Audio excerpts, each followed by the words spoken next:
the conversation with two local experts who are very active when it comes to intersecting education and the environment. Dr. Bruce Johnson is a professor at the University of Arizona College of Education, and he's also the International Program Coordinator for the Institute for Earth Education. Also here is Colin Waite. He is the director of the Cooper Center for Environmental Learning, also under UA's College of Education. Thanks to both of you for coming in. Thanks. So let's start with Cooper Center. Sure. I understand this is a great little campus that's carved out in Tucson. Where is this, and how come I haven't seen this? Well, the Cooper Center is also known as Camp Cooper for folks who have lived in Tucson for a while, and we've been around for 49 years. And our focus is K through 8 elementary school students, and they come to our center, which is over in the Tucson mountains, and we do day and overnight experiences. So tell me a little bit about what this place looks like.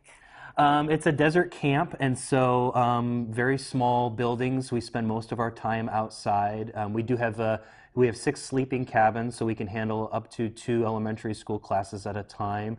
And we're right connected to the Tucson Mountain Park, and so most of our experiential learning happens out in the desert that's connected to the camp. All right, sounds good. Well, so let's head over to you, Bruce. So tell me a little bit about the University of Arizona's role in all of this.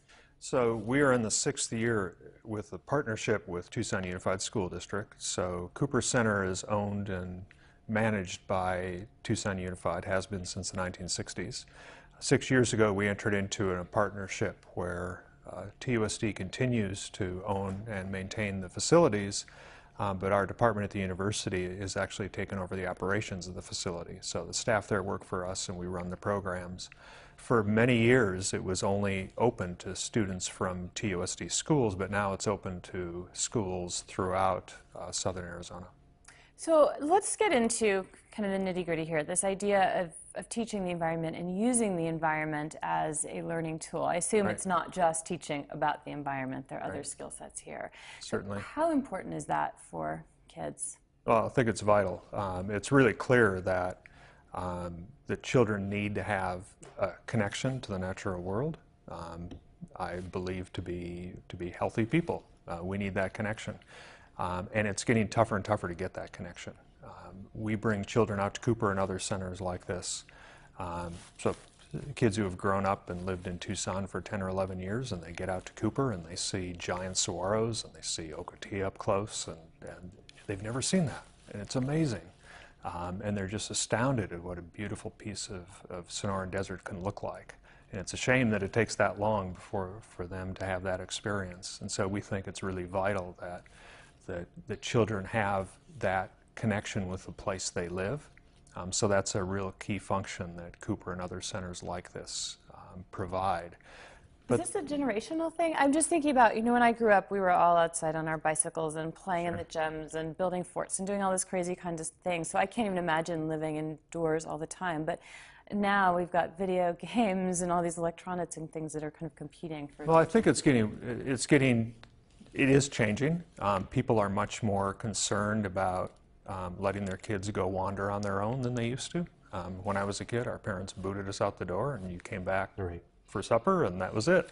Me too, yeah. And that's changed. People are much more concerned about that these days, about the dangers that are out there. But also there are a lot more things to keep kids indoors and a lot more electronics and all kinds of exciting things to happen. But we're also living in bigger and bigger cities, more and more people, and so there's less contact. Even if you are able to go explore, the chances of having a nice natural area in your neighborhood that you can get to is less common. And so for all those reasons, I think the need for this is getting greater, not less. Sure, and a groomed park isn't quite the same thing as playing in a ravine somewhere. Exactly, not quite the same. Right. So Colin, talk to me about the experiences then that you've had with kids. And are you having children come out to this park and then suddenly kind of be in this place they haven't been in before? And what's that like? To just add to what Bruce had to say, many of the students that we work with have never even been out of their neighborhood, even though Tucson is blessed to be surrounded by natural places, mountains and deserts. They get off the bus and they look at a cactus and it could almost be an alien planet for them. For them there's a rattlesnake under every rock and everything is out to get them. And so a big part of what we do is to build a positive emotional connection to the desert. And once you have that, then you can look at teaching basic ecological concepts. And the ultimate goal for us is to have there be a positive lifestyle change for each child that comes to our center. And so we see this lack of connection to nature when they arrive, and then our goal is that when they leave the center, they have a better appreciation for natural places, and they want to learn about it, and they want to change their lives so that they can take better care of it. Sure. So we'll talk some more about that in a moment, but I want to focus on what's sitting here on the table. Sure. Because, well, first off, it's a big box, and I'm sure all of our viewers are wondering, why is this box here? I'm wondering why the box is here. You all haven't told me yet. Well, the Cooper Center, the programs that we work with are Earth education programs, and the goal of Earth education programs is to build those positive feelings and emotions through long-term programs, so residential overnight experiences that are multiple days and nights. And one of the programs that we do is the Earthkeepers program, which we do with 4th and 5th graders January through March out at our center. And this is a program that focuses on the magic and wonder that you can find in natural places, and using that to build excitement and energy towards learning about the environment. And so the box is a K box for knowledge, and there are actually 4 boxes: knowledge, experience, yourself, and sharing, which also spells the word keys.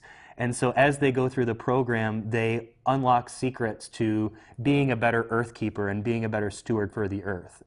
And so as they complete different stages of their experience, they're unlocking these boxes and getting these secrets. And so just by putting it on the table, I could see that it built your curiosity. You can imagine what that does for a 4th grader when you give them a physical key and they have an opportunity to unlock a secret. And so a big part of what we do is just building some mystery and some magic into what we do, so that it's another level of attracting their attention and really bringing them into what we're teaching. You know, there's a documentary we featured on our show a while back called Play Again, and it was showing kids going out into kind of wilderness who hadn't really spent time out there. And one of the findings that was talked about in this documentary was that these kids see themselves as the center of their world because they're used to being able to control it with a joystick or phone, but center the world around themselves. And then going out into the wilderness shows them that they're just one piece of this bigger picture. Right. Have you seen that kind of transformation? Absolutely. Our goal is to show them that there is a human connection to the natural world, whether it's obvious in their daily lives or not. When they're at home, their energy is provided for them, their food, all those things. We know that there are natural systems that are behind all of those things. And so our goal is to show them that they are just one more piece of a bigger puzzle. And our programs are designed to do that. And I assume that's part of the yourself and the keys, right? Exactly. And so the yourself part is to make positive lifestyle changes that have an environmental impact, whether it's as simple as turning off the water when you're brushing your teeth or taking a shorter shower, or whether it's some big environmental issue that you become involved with.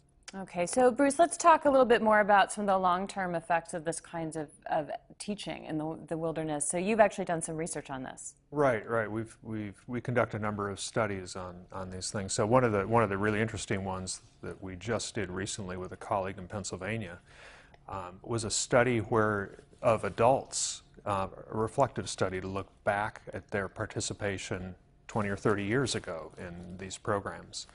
And so we chose a small town in western Pennsylvania where every single 6th grader had gone to a week-long experience at an environmental center to one of our programs called Sonship Earth. And they've been doing this for 32 years. And so many of the adults in this town now had this really powerful experience, and we wanted to find out, has that made any difference in this town all these years later? So we actually did a survey of as many adults in the town as we could to find out about their attitudes toward the environment, how much they spend time outdoors, their attitudes about environmental issues, their environmental knowledge, things like that. And we were able to compare those who had actually taken part in this program many years before and to those who hadn't.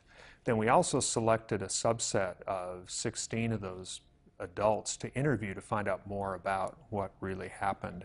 We chose people who said the program had a big impact on their life still as an adult, and we wanted to find out what that meant and what that looked like. So we're still analyzing those data, but we did find pretty strong differences between those who had participated in the program and those who had not. And across all of those key indicators that you were Across looking at? most of them, yes. Oh, That's interesting. right. So what do you think are some of the kind of important, I don't know, life learning, skill sets, knowledges that people take out of having these sorts of experiences? Well, one of the keys, there are two key things, I think. One is understanding how our human systems are tied to ecological systems, and really understanding that is really important. The second thing that I think is really vital that people take with them is a personal connection with the natural world.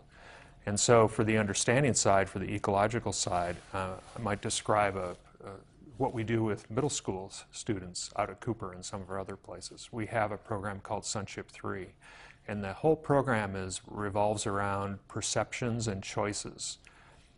And so we invite these 13, 14-year-olds, these young adolescents, to really examine where they are in their life, to examine their perceptions of their place in the natural world and the choices they make. And so one of the things we do is help them see the way we're connected to the natural world, the way we use energy and materials in our daily lives. And so while they're out at Cooper Center for 3 days and 2 nights, they actually have to purchase all of the energy and materials they use during that entire 3 days, help reveal the hidden ways we use it. So we give them solarians, units of sunlight energy to start with. They have to spend them wisely throughout the 3 days, and they have to purchase all the energy and materials they use, and it helps them to realize all the hidden ways that we are dependent on the natural world and dependent on these systems.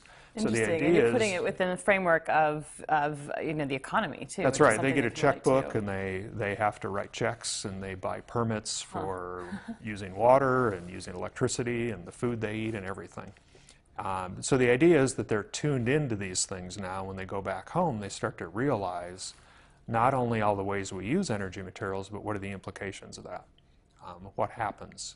It's not enough just to study how energy works in ecosystems and how plants capture sunlight energy and turn it into food for all life. That's really important. But it's also really important to understand how we get energy in the lights in this room and how those are used and what are the impacts of those and what can we do. Well, it is really easy to disconnect yourself from the processes that you're embedded in, Exactly. Of course. And if you're going to understand the really complicated environmental issues we have today, you really need to understand these things. So it's really tough to really understand global climate change if you don't understand energy, because it's an energy issue. Right. And so if you can help them understand these concepts, then they're better able to understand the issues that come up. All right, we've only got about 30 seconds. Okay. Sorry, I'm right. going to interrupt you there because I want to find out really quickly. People who are listening to this probably want to know how can they get involved or attend one of these programs. So 30 seconds, go. We do our programs with school groups, and it's open to all K through 8 students across southern Arizona. And so the Cooper Center website, coopercenter.arizona.edu, has information about our programs. And then we're also getting more and more involved with public events. We'll be having an open house at the end of March. We have a Facebook page as well to keep people up to date on what we're doing. And we're always looking for volunteers who want to be involved in our programs. Okay, so go online, check it out. Talk about this for so much longer, but thank you both for coming in. Thank you. I'm Georgia Davis. Thanks for watching.